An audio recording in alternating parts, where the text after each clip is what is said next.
Hey guys, welcome to the channel and thank you for watching. In this video, we're gonna discuss about Chelsea so-called reject. I'm gonna grade them from 0 to 10. I'm using word reject, flop, just because that is the language that people understand in today's generation. But in my book, it's not black or white. It's always gray. It's always other colors. So before you jump and call people names, think about yourself first. And remember, one manager junk or flop is another manager treasure. Kevin De Bruyne, Mo Salah were Jose Mourinho reject or flops, but they became treasure for Pep Guardiola and Klopp. Romelu Lukaku, reject, apparently, at Chelsea Football Club. He goes to Inter, shining. Tammy Abraham, reject from one manager, treasure for Jose Mourinho. So depend on how you see it, but there is something that those players did better than us. That's why they are in the position they are at, and we still watching them on television. I don't think you have the facilities for that, big man. Good damn, man. Ross Barkley. Fight! Danny Drinkwater. Fight! Baba Rahman. Fight! Hudson-Odoi. Fight! Malang Sarr. Fight! Emerson. Fight! Timo Werner. Fight! Marcus Alonso. Fight! And Romelu Lukaku. Anyways, people, I'm going to grade the players that we lost forever, unless if we change our mind and go buy them back, and also some players that we let go on loan and see how really they did. And this is just my opinion. You don't have to agree with me. The goal of my videos is to open the door for everybody to talk and give their opinions. I'm not gonna be able to please 100,000 people at the same time. People got opinions, and this is just my opinion. Let me start by somebody. This young man here, Harvey Vale. I'm gonna give him 6 out of 10 overall at Chelsea Football Club. Only played few minutes, to be honest with you, with the first team, but he is very promising. He wasn't really given like proper Premier League games, but in the academy level, this kid, 19 years old, is in another level and deserves a chance in the future at Chelsea Football Club. But what I've seen under Thomas Tuchel for the few games in the league cups that he was here and there, it was awesome. I'm gonna give him just like straight 6 because he's a prospect. We don't know what's gonna happen. Malang Sarr, his career at Chelsea Football Club, is gonna get also a solid 6 out of 10. You know, this brother here, he came to Chelsea on free. But listen, in football, free is not free. Free just means the player and the agent got all the money in their pocket. So we probably paid 10 million to himself and his agent. It doesn't mean free. And he came to Chelsea. We gave him ridiculous amount of money, 120k a week. Wow, for Malang Sarr. But I kind of like the guy. He got a no-nonsense attitude like Rudiger. He gave us some very good performances, solid games, kept clean sheet. The more remarkable one was against Brentford away when we won 1-0 and they were just bombarding Chelsea with all kind of shots. Mendy and also Sarr were awesome. So he had few great games in the next level and also very bad games, I have to admit it. But it wasn't about the entire team. But we know how we do it. When you lose a game, you look for scapegoat. and try to blame one individual instead of seeing what happened. But Malang Sarr, he's at Monaco on loan with an option to buy now.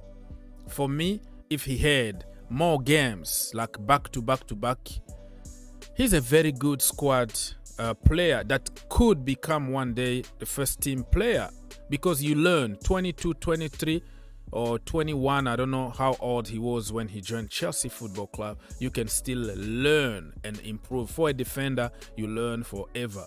So Malang Sarr, beside the price tag that we were paying him every single week, he was solid for me, and he's going to have 6 out of 10. Matt Miazga, we never really saw him any at Chelsea Football Club. I'm going to give him just 5 out of 10 because he brought us a lot of money. He was just like the Lawn Army specialist here and there all over Europe. Now he's back in the US playing for Cincinnati, and I'm watching even Cincinnati games now because of Matt Miazga. But yeah, nobody gave him a chance at Chelsea Football Club. He joined under Jose Mourinho and immediately was sent on loan here and there. I can't really complain much because we made money, and I can't call him flop because he never played for you, for us. Baba Rahman, also I'm gonna give him 5 out of 10. He's still in Chelsea books at the moment. He's at Reading for another loan spell, but he is not lucky because when we sent him on loan in Germany, he got an ACL injury, been suffering since. So he never came back from that ACL injury. And I'm gonna just give him the benefit of the doubt. Baba, 5 out of 10. Because, listen, I'm giving him the benefit of the doubt because he played only few games under Jose Mourinho, and the rest been on loan, making us money, okay? Producing some money for Chelsea Football Club. Let's go. Marcos Alonso is gonna get solid 7 out of 10. I mean, you know what you got from Marcos Alonso. He is slow, but he can also produce in the final third. One of the few clinical players we had in the team. Defending is good, but because he's slow, he can't really catch up with when he's caught out of position. That's it, because he's gonna be jogging or walking literally. So he's gonna get 7 out of 10. Thank you so much for some amazing free kicks against the Tottenham Hotspurs. I mean, you can't really complain about Alonso because you know what you're gonna get from him. Danny Drinkwater. Danny. I think I'm gonna give him 3 out of 10, but I'm not gonna blame entirely everything on him. When we bought Danny Drinkwater, he was probably top 5, in the Premier League, best midfielders in the Premier League. And the idea was that he was going to play with N'Golo Kante just to reproduce what they did at Leicester City. But it was the board signing, conflict of interest between the board, the director of football, and also the manager. I still remember the interview from Antonio Conte, when he said it's a good signing for the club. For the club. It tells you that it's not from him, because Conte would tell you when he needs somebody, and when somebody is signed by the club, he's gonna say it's for business reason. It didn't work out for him. The second season, Mauricio Sarri completely ignored him. He didn't even give him any chance to play. He was playing with the academy, was loaned out here and there, and then he got depressed and started drinking a lot of wine instead of drinking water. So he lost it. I think Chelsea killed him, and we released him on free. So good luck for his future, but I think Chelsea are responsible for that guy. Awful form at Chelsea. Ross Barkley, 7 out of 10. It's gonna surprise many people. I don't know why they hate him. I mean, he played a lot of games under Mauricio Sarri, won us Europa League, was regular in the first team. He was awesome. Everybody was applauding. Under Lampard, had some cameos here and there. We sent him on loan here and there, but never really like had solid games. What I mean by solid games is like back to back.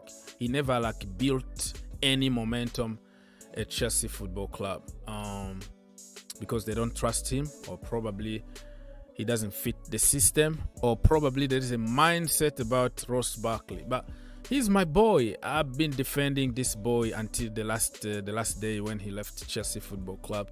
7 out of 10. He's at Nice at the moment. Billy Gilmore, Biliesta, 7 out of 10. The boy won us the Champions League. Yeah, he played a lot of games under Frank Lampard in the Champions League. Played some games in England against Liverpool and Everton. The rest is history. Sent on loan. Well, the thing that broke him really was the injury that he got after the lockdown. He came back, played few games, got an injury against Crystal Palace, immediately had a surgery, and his season was over. So the second season under Frank Lampard, he didn't even start the season because he was recovering from that surgery. And then when he came back, not long after he came back, Lampard was sacked. And then we know the story between him and also Thomas Tuchel. So never even played any game, to be honest with you. I'm gonna give him 7 because of the Champions League win and the cameo that he showed us every time he was on the pitch. Sold with no buyback clause by Thomas Tuchel. Still hurt. Timo Werner, 7 out of 10. You can call him whatever you want. Won us the Champions League, the Club World Cup, the Super Cup. Played as a decoy. Missed a lot of chances for one reason or another. Some people are gonna say he was the responsible for Lampard sacking because we created 1,000 chances and he didn't score. Whatever theory you wanna bring here, it is what it is. But he never gave up. He always gave 100% on that pitch until the last day. It didn't work out for him, but I hope that he can revive his career back at Leipzig.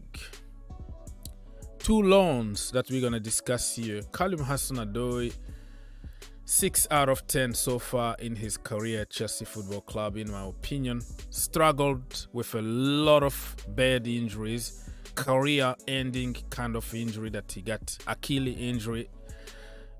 He was lucky because he's still young and his recovery. He never been the same again since that bad injury. But also under Thomas Tuchel, he never played in his natural position, and the lack of games also, run of games in the position that you feel more comfortable will improve you. Lack of development from managers over the years kind of slowed down a little bit his development. But I'm sure that because this season he's having a lot of playing time with Borussia in Germany. So let's see what's gonna happen when he, not even Borussia, what I'm talking about. Bayern Leverkusen, not Borussia. I wish he was at Borussia because I wanted him really to go at Borussia, but that is my personal dream. But his dream was to play for Kai Havertz ex or former club. 6 out of 10. Good luck to him. Ethan Ampadu also, I don't know what to give to him. 6 out of 10. I don't remember even when was the last official game with Chelsea, but under Mauricio Sarri, he played a few games in Europa League. He won us Europa League. Him, Conor Gallagher also won us Europa League. Remember? But so far, he just needs a chance. He needs somebody to trust him and give him a chance. 6 out of 10. Well, let's finish before this video got too long. Romelu Lukaku, Big Rom. I'm gonna give him a solid 6 too. I know many people are expecting me to give him 0 or 1, but listen, like I said, there is always 2 sides into a story, right? I don't copy and paste narrative on social media. I think it's 50-50. The system didn't fit him. His interview didn't help because he had a big mouth, talk. He could have just kept it in his, his bedroom or something. Called Sky Italia, talk a lot of crap about the manager, about Chelsea Football Club, and about the fans and all that. I didn't like that. But if we keep it in the football side only, we didn't use him properly, to his strength. I think the manager wanted just to change him, to make him the player that he wanted him to be, instead of giving him the freedom to be Lukaku and score goals. If that makes sense? Many attackers at Chelsea Football Club suffered from that because we wanted to impose them how to be a football players instead of letting them cook and do what they can do better. Raheem Sterling even was complaining, I am not a number 9. Play me as a winger. So I'm not going to get in that field. But let's keep it football here. Lukaku is not that bad. And like I said, somebody's flop is another person world class. World class at Inter, flop at Chelsea Football Club. So depend on many situations. The system, the manager, the overall atmosphere, in the dressing room made Lukaku like a flop at Chelsea Football Club.